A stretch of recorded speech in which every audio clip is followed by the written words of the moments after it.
जी friends, आप देख रहे यूट्यूब चैनल वॉइस ऑफ कैनी और मैं सफदर खान कैनी।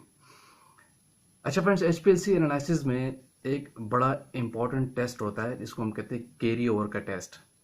ये आप रूटीन एनालिसिस में नहीं करते। अब ये टेस्ट होता क्या है, ठीक है, और इसको किस तरह लगाते हैं, और ये टेस्ट किस चीज़ को जस्टिफाई कर रहा होता है एचपीएलसी के अंदर। और सेकंड, इन द एंड कि इस टेस्ट को आप कैलकुलेट कैसे करते हैं, एंड में मैं आपको ये भी बताऊंगा, इसका फॉर्मूला भी बताऊंगा। तो वीडियो को एंड तक देखिएगा। आज की वीडियो का फोकस ये है कि ये बेसिकली जो टेस्ट है कैरी ओवर क्यों परफॉर्म करते हैं, इंपॉर्टेंस क्या है और कैसे परफॉर्म करते हैं। तो आगे चलते हैं, सबसे पहले बात करते हैं कि ये टेस्ट कैरी ओवर बेसिकली है क्या। देखिए, कैरी ओवर का जो वर्ड है ये आपका रिलेट करता है जो आपका कोई एक सैंपल का इंजेक्शन होता है, उससे पहले वाले रन का उसके अंदर कोई कैरी ओवर या रिमेनिंग या कोई कंटामिनेशन तो नहीं आ रही। इस चीज़ को कैरी ओवर कहते हैं। अब वो कैसे है, मैं आपको आसान लफ्ज़ों में और समझा दूं। जो आप एक ब्लैंक लगाते हैं इस एचपीएलसी एनालिसिस में, और फिर एनालिसिस के बाद भी जो स्टैंडर्ड चलाते हैं, सैंपल चलाते हैं, फिर एनालिसिस के बाद भी ब्लैंक लगाते हैं, तो वो जो जो आपके एनालिसिस आप कर रहे होते हैं, जो आपका जो कंपाउंड है, जो आपका स्टैंडर्ड है, उसकी जो मेन पीक का रिटेंशन टाइम है, ठीक है, उस रिटेंशन टाइम पे जो आफ्टर ब्लैंक एनालिसिस होती है, जिसको हम पोस्ट ब्लैंक भी कहते हैं, उस जो मेन आपकी पीक है स्टैंडर्ड की, उसका जो आरटी है, रिटेंशन टाइम है, उस टाइम पे आफ्टर ब्लैंक जो पोस्ट ब्लैंक है उसके अंदर कोई ट्रेसेस तो नहीं आ रहे, यानी उस रिटेंशन टाइम पे कोई एक्स्ट्रा पीक तो नहीं आ रही। अगर आ रही है तो कितने परसेंट होनी चाहिए, इस चीज को चेक करना कैरी ओवर कहलाता है। यानी पोस्ट ब्लैंक जो आपका होता है, आफ्टर एनालिसिस का जो ब्लैंक होता है, सैंपल के बाद का या स्टैंडर्ड के बाद का, जो आपकी मेन पीक है उसके बाद का जो ब्लैंक आप लगाते हैं, उसमें मेन पीक के रिटेंशन टाइम वाली पोजीशन पे अगर कोई ट्रेसेस आ रहे हैं तो उसको चेक करना कैरी ओवर कहलाता है। क्यों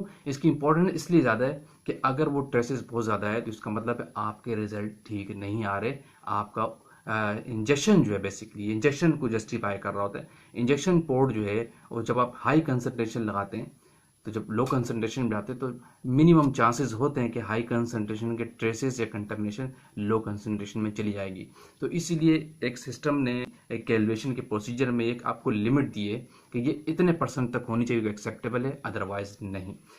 तो क्लियर, आपको समझ आ गया कि बेसिकली कैरी ओवर है क्या, कि जो पोस्ट ब्लैंक होता है उसमें अगर मेन पीक के रिटेंशन टाइम वाली पोजीशन पे कोई ट्रेसेस आ रहे, कोई कंटामिनेशन आ रहा है, कोई एक्स्ट्रा पीक आ रही उस पोजीशन पे, उस आरटी पे, तो उसका कैरी ओवर कहलाता है। अच्छा, इसके लिए अब फिर आपको एक सीक्वेंस बनानी पड़ती है चलाने के लिए, ताकि आप चेक करें कि कैरी ओवर होता क्या है। फिर मैं एंड में आपको फार्मूला भी बताता हूँ। इसके लिए सीक्वेंस ये होती है कि जब आप ये कैरी ओवर का टेस्ट लगाते हैं, ये एचपीएलसी कैलिब्रेशन में आप इंजेक्शन वाले केस में ये टेस्ट परफॉर्म करते हैं कैफीन के साथ। यहाँ पे आपका स्टैंडर्ड जो होता है एज अ कैफीन होता है। अब होता क्या है कि आपको दो ब्लैंक यहाँ पे बनाने पड़ते हैं। जब आप टेस्ट की वेरिफिकेशन कर रहे होते हैं कैरी ओवर की, तो फिर आपको दो प्री ब्लैंक बनाने पड़ते हैं, यानी बिफोर एनालिसिस के जो आप ब्लैंक लगाते हैं वो दो बनाएंगे या दो इंजेक्शन लेंगे वहां से, सही है। और फिर आपके जो कैफीन होगा वो 300 ppm का जो सोल्यूशन बनाते हैं, कैफीन के 5 रेप्लिकेट आप लगाएंगे, 5 रेप्लिकेट कैफीन के।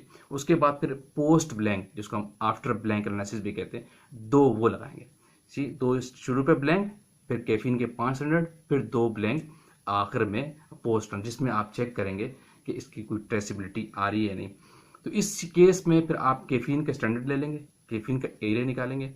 अगर कोई ट्रेसेस आते हैं पोस्ट ब्लैंक पे, तो फिर उसको भी आप इंटीग्रेशन करके उसका भी एरिया निकालेंगे, ठीक है। वो आप इंटीग्रेशन से आप निकाल सकते हैं। अगर कोई ट्रेसेस आते हैं, कोई कैरी ओवर आ रहा है, तो वैसे तो आप अक्सर ब्लैंक पे निकालते हैं, नहीं आता रूटीन एनालिसिस में कैरी ओवर आपका जीरो होना चाहिए, ठीक है। तो फिर आप इन दोनों को, ये सीक्वेंस मैंने आपको बता दी, दो ब्लैंक, फिर कैफीन के 500, फिर आप आफ्टर दो ब्लैंक लगाएंगे। फिर जो वो आखिर वाले ब्लैंक है उन्हीं में आप बेसिकली कैरी ओवर चेक करते हैं। तो होगा क्या, फिर आप इंटीग्रेशन करेंगे। अगर कैरी ओवर आ रहा है, कोई एक्स्ट्रा पीक आ गई है, तो उसका भी आप इंटीग्रेशन करके एरिया ले लेंगे, और जो आपके कैफीन का है उसका भी इंटीग्रेशन करके एरिया ले लेंगे। फिर आप इसको परसेंट से कैलकुलेट करेंगे। जो आपका कैरी ओवर के अंदर पीक रिस्पॉन्स आया, ट्रेसेस आए जो मेन पीक के कैरी ओवर के अंदर, पोस्ट ब्लैंक के अंदर, तो उसका एरिया, अब फॉर्मूला बता रहा हूँ सही, उसका area multiply by 100 divide by जो कैफीन मेन आपकी जो पीक थी उसका एरिया, उससे आप डिवाइड करेंगे। तो वो आपका जो परसेंट में रिजल्ट आएगा वो कैरी ओवर होगा, और इसकी एक्सेप्टेंस लिमिट जो कैरी ओवर की है नॉट मोर देन 0.2%। 0.2% से ज़्यादा नहीं आना चाहिए। नॉर्मली कैलिब्रेशन में जब आप इंजेक्शन की कर रहे होते हैं उसमें ये टेस्ट लगाते हैं, तो नॉर्मली अगर कैरी ओवर आता है तो 0.01% आ रहा होता है, 0.02% आ सकता है, 0.03% आ रहा होता है, इससे ज़्यादा नहीं आता। लेकिन इसकी मैक्सिमम जो लिमिट है 0.2% से ज़्यादा नहीं होनी चाहिए। तो फ्रेंड्स ये है बेसिकली बड़ा इंपॉर्टेंट टेस्ट है कैरी ओवर का। यह आपको जस्टिफिकेशन देता है, मैंने आपको फॉर्मूला भी बता दिया, सीक्वेंस भी बता दी, और टेस्ट क्या है बेसिकली वो भी बता दिया। ये आपको जस्टिफिकेशन दे रहा होता है कि आपका जो इंजेक्शन है ठीक तरीके से काम कर रहा है या नहीं।